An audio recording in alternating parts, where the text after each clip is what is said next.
All right, well, nothing ever goes as planned. I got to get the jump pack. Battery's a little low and it just won't fire. It's throwing an error code. And I know the battery's getting old. It's going on 10 years. So I'll probably have to replace it here shortly. So let me go get the jump pack and then I'll bring it back. Figured I'd take you with me to jump this.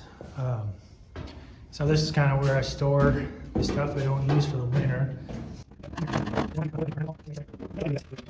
So I gotta pop this hood and put the jumper on there. Easier said than done. These little jump packs, they're great. I've used the crap out of this one, and I have no affiliation with the maker. Bought this with my own money and everything, but it's worked very well. This one's a tack life. It comes with all kinds of accessories. Honestly, I've only used it to jump things, lawnmowers and cars and now a tractor, so it's done me very well. I think I've charged it like twice. It's crazy how long the battery lasts. Now watch, I'm gonna jinx myself and it's like half dead. But that's okay, we don't need a whole lot. Nope, 100%. I must have charged it before I put it away last. So you get the green light, and that's when you know it's connected right. Climb back over here.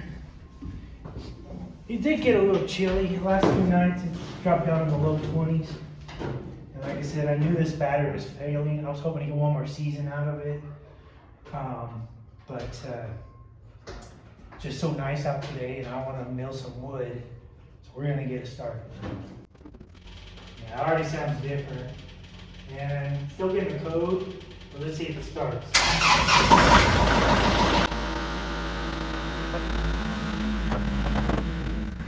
Okay, so that was pretty easy, except for trying to maneuver my fat butt around in there. So let me back it out and go get a lug.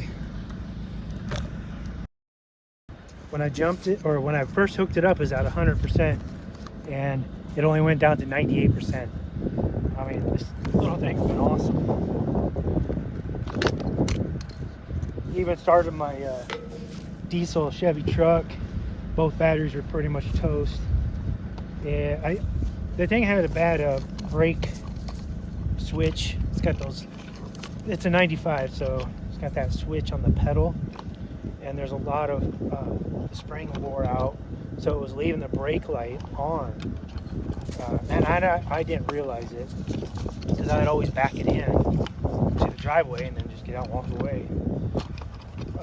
So my batteries kept dying, and I couldn't figure out. I thought I had a parasitic draw somewhere, and the longest time I couldn't figure it out. Now, I thought they were bad batteries. I took them up, got them tested. They were fine.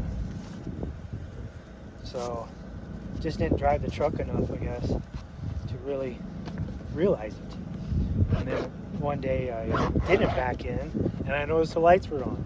So I switched, switched out the brake switch, and it's been good ever since. But I use that because most diesel trucks have two batteries, and I use that, and it took a few tries, a lot more than the tractor, probably 5-6 tries, and I think it was probably down to like 75% by the time it started, because it'll only jump it for so long and then it'll reset, and then you turn the glow plugs on and so on and so forth. But yeah, works pretty good.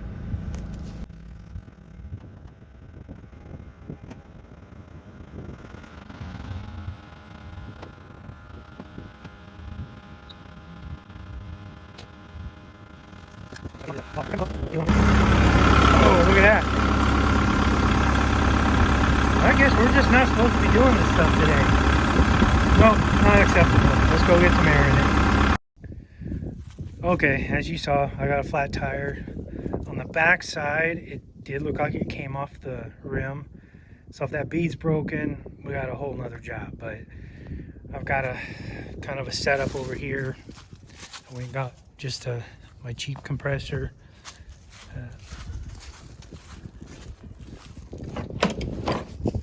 So I'll get that plugged in. I did run some extension cords, so we have power down here. That's one thing I've been debating too, is whether or not to run a hard line. Because when I need it, you know, running extension cords is doable, but it's not that much fun. So let's get this going. Let's wish me luck. If it takes air, then we'll be in business.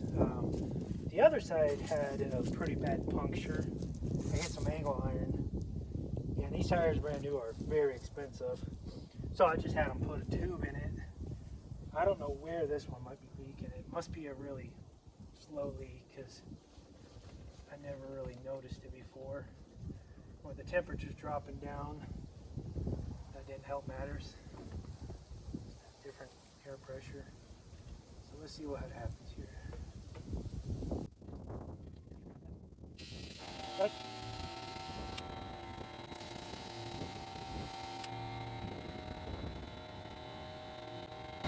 So it's my cap.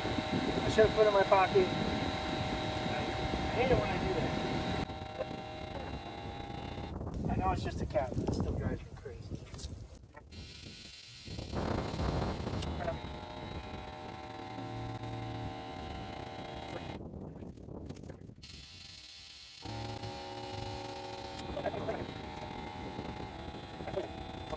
Where's that cap?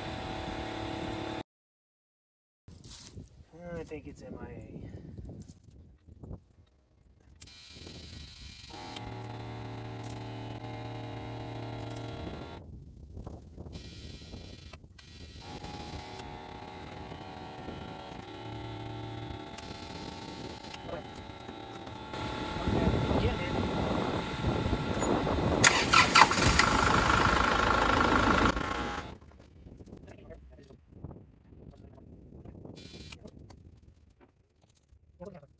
Oh, look at that, Lord. Oh, yeah. Found it. Cool. Not that big of a deal, but I'm just mad at myself for not putting it in my pocket. All right, let's go get that log. Well, that little compressor I just don't think is enough to seal the bead. So I'm going to take the tire off and take it up to my big compressor. You know, happens. Oh,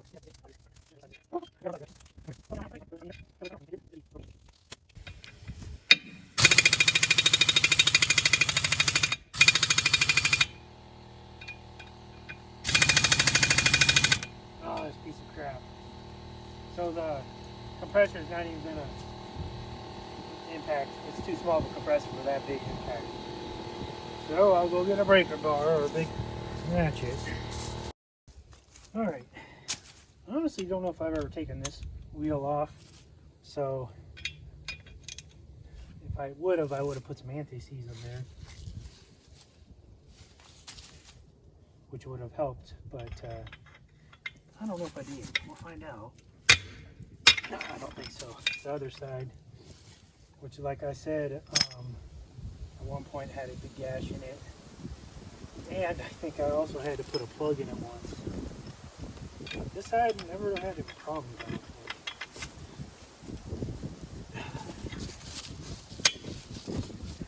Yeah, there's no way that impact was going to get that. But we'll get it.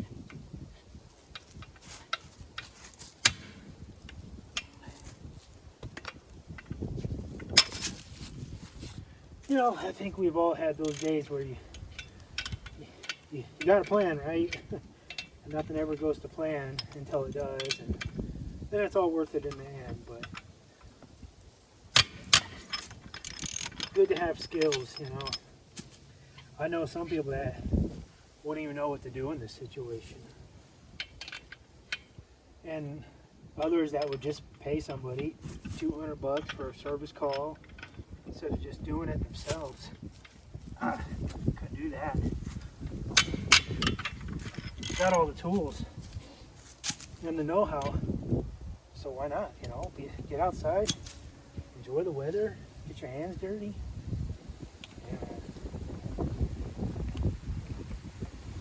Totally worth it to me. And it keeps $200 in my pocket.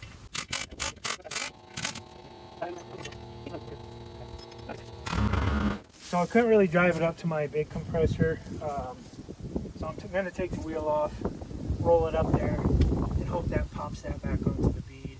It's got to be that. It sounded like it was taking air, but it just wasn't. It must have been coming out somewhere. It just wasn't popping on and holding.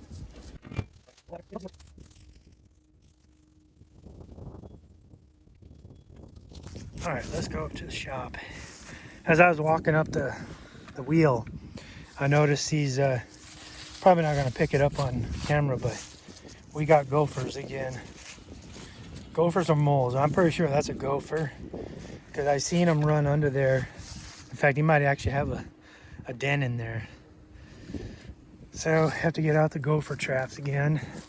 We got rid of them for a couple years, but they're obviously back.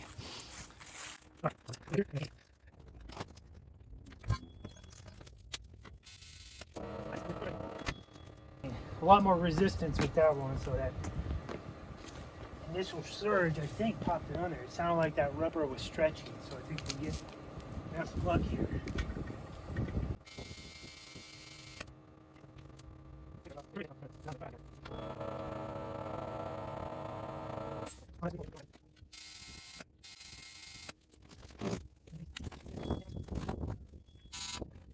Alright, so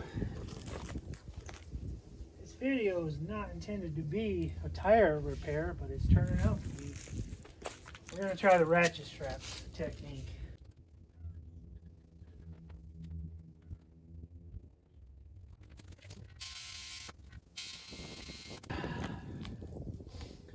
Ratchet straps are on my trailer. Okay, I got my ratchet strap. I'm going to try one because the bead is broken on the back here. Not by much. Not like it's gushing out. So if you've never seen this technique before, it's just put the ratchet strap around there, squish it down. And the idea is here it'll snug up against the rim, and then you can put air in it. And I have done this before. It did work quite well. Saved me a trip into town. Of course, the money for them to do it. But I actually had to use 2 straps because it was way off the rim. Both sides. So, if you get lucky with one here, I'll be happy. Like I said, this wasn't the intent of this video. But just day on the homestead, you know, that's how it goes sometimes. You don't want it way on the edge. You want it kind of a little bit further in so it squeezes this out. At least that's from my experience, that's the best approach. Oh yeah, there's at least a 16th showing right there, just now seeing that. And it's easier if the tractor tire is on the actual tractor, but as stated before, I couldn't drive it up here without risking it completely coming off the rim. And that's a lot more pain in the ass.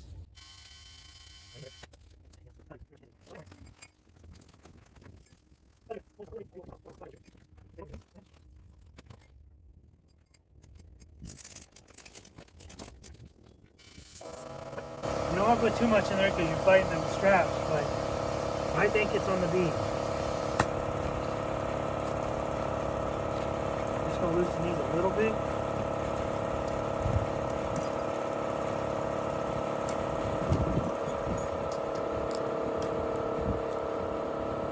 Ooh, yeah, it's got air. Oh, hallelujah.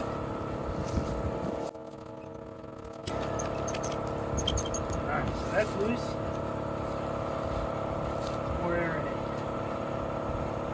Sorry if you can't hear me. I've got my microphone. Like I said, I didn't expect to have to do this. And the compressor's going.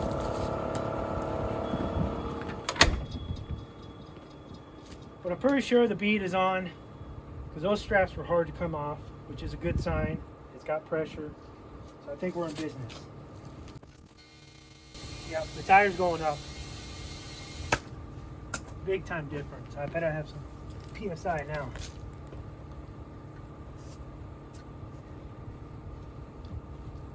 Yeah, I got about 10 PSI. It actually moved. Yay! Success! Gotta celebrate those small ones, man. At least it's the front tire, that's for sure. Man, handling those rear tires is, that's quite the chore. And these tires have a lot of life left in them, so certainly don't want to replace them just because it's got a small leak somewhere. I should have checked the pressure before I put it away for a winter. Maybe it was low at that time.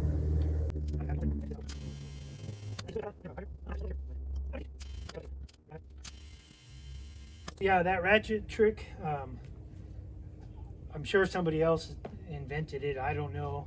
Just like I said, on the right side, when that tire came off the rim, it was off on both sides. And yeah, there was no air getting in there. But those ratchets are, I think they're 5,000 pound ratchets.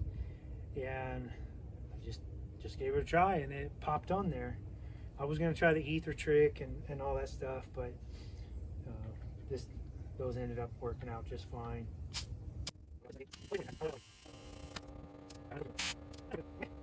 Oh, you gotta be kidding me.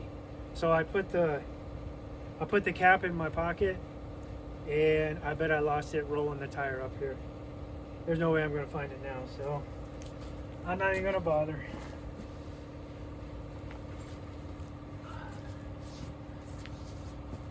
Oh, man. Sometimes, you know, you gotta celebrate the small wins. There it is. Okay, let's go put this back on the tractor. There you can see about how far away I am. I know on video it doesn't really give a perspective, but I've got one extension cord extended out, which is 100 foot, and then I'm running off of 50. So between 100 and 150 feet away, I just didn't want to, I guess, press my luck driving the tractor up here. But that's all I needed was more volume and apparently a ratchet strap.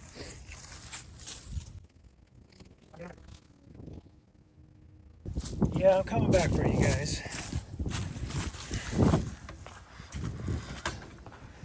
Alright. So, not the worst job in the world. Just delays everything. I was really hoping to have that log all slabbed up before lunch. But now I'm hungry. So let's get you over here. Let's get the wheel back on and then we'll go get some lunch.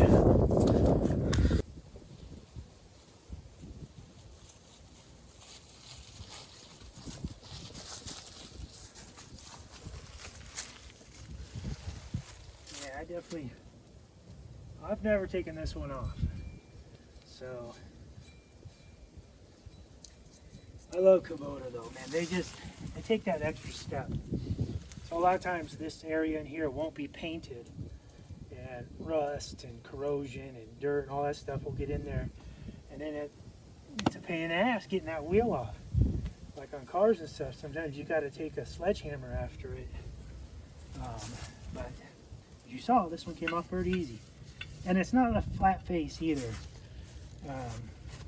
It is flat face on here, but on the wheel, it's corrugated, I guess. So that helps.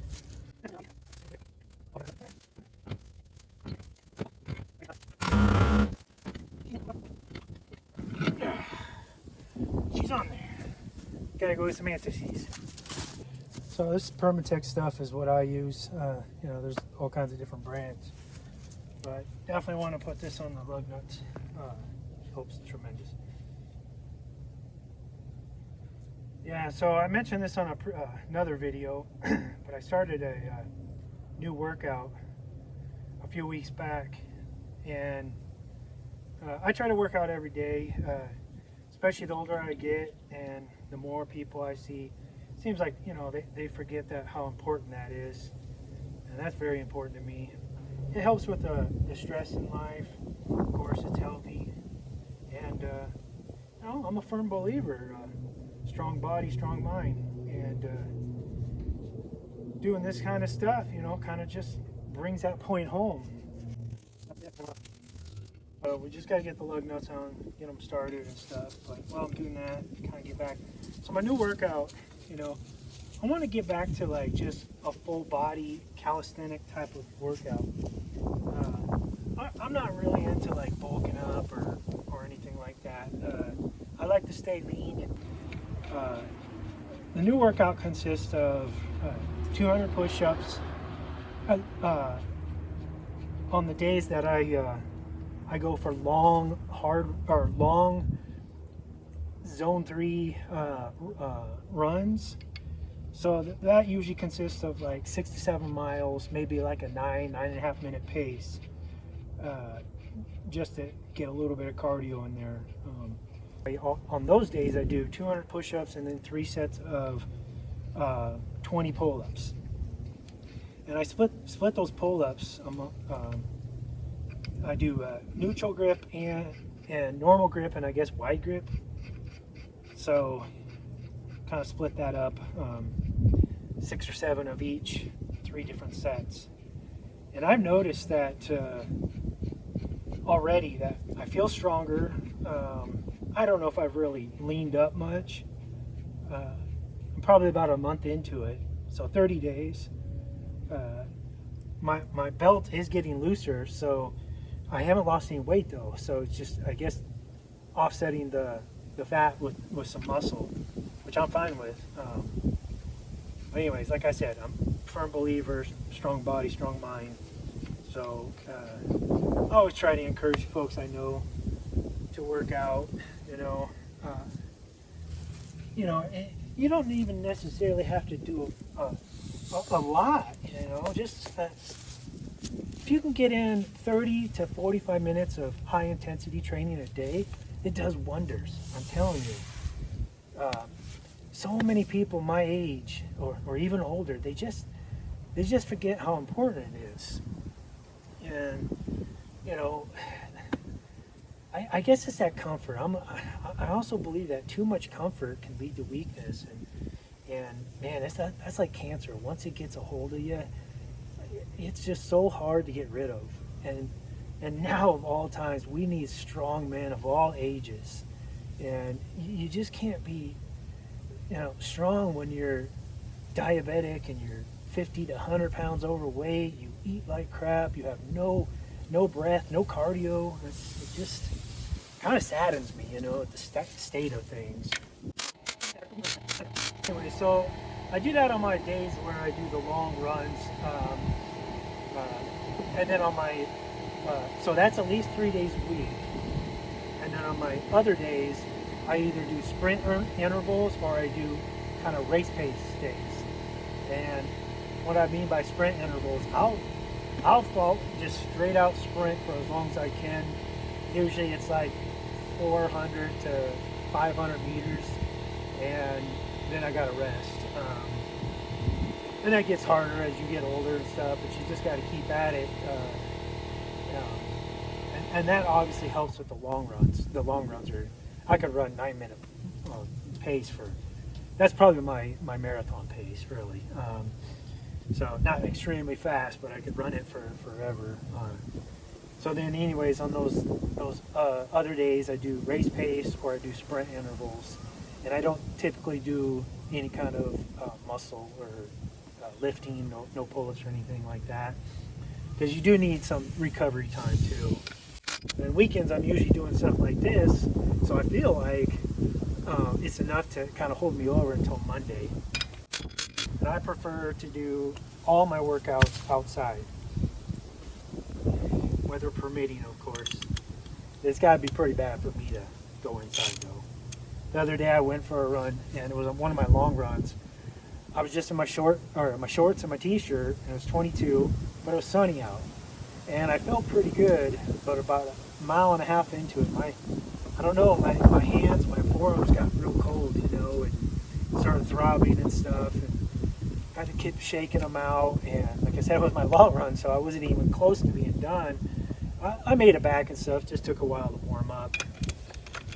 And then The following run, I did take gloves, but it was probably like 26, 27, and there's no wind that day. So I think that was the big difference. Anyways, we pretty much got this buttoned up. Let me just drop the wheel so I can really torque it down.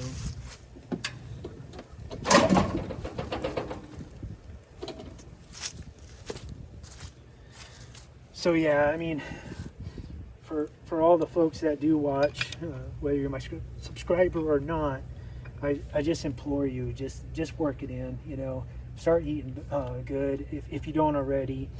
You know, I know everybody indulges from time to time. I just had a couple cinnamon bears last night, and that's fine. I mean, I'm more than offset it with my workouts, and we have a pretty well balanced meal. I'm not going to tout any diet over any other diet.